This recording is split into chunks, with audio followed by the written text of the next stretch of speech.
We are with Representative Tina Orwall from the 33rd District. Today, I would like to ask you a little bit about what is in the budget. Let's start with the operating budgets. Share with us some of the highlights that you are excited about. Well, I really feel proud of our budget. It does so much to help families that are struggling and small businesses and really help our community through a difficult time. Some of the local things I want to highlight. I've been working several years on a language access bill, and we've been looking at what are the best practices for our schools to make sure all students and families are welcome and can be involved in their students' education.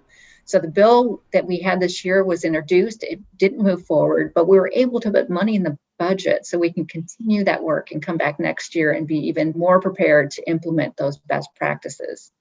Another piece is around a new program, met this summer with the Kent Police Department and community-based organizations, and it will help fund a new officer orientation. So officers will have community placements and mentors in different agencies in Kent.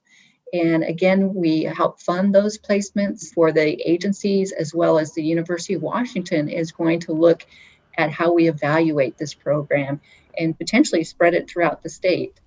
Another piece was a mental health collaboration. We spent the last 6 months meeting with behavioral health and all the police departments in South King County to come up with a co-responder model, which will have mental health professionals teaming up with officers. So I was very excited. We got a small grant to start it off, and our budget this year will continue that funding so we can really bring that model forward. And we think that's going to be such a great practice to help people who are having a behavioral health crisis and have called 911. And also, I sponsored the 988 bill, which again really aligns with this work on the co-responder model. There'll be the 3-digit phone number, 988, where people can call if they're having a behavioral health crisis. And again, we want to make sure that they have supportive clinicians on the phone call and for outreach services if those are needed. Next, I would like to ask you about projects in the capital budget. There is a particular one having to do with kitchens in your area. Is that right?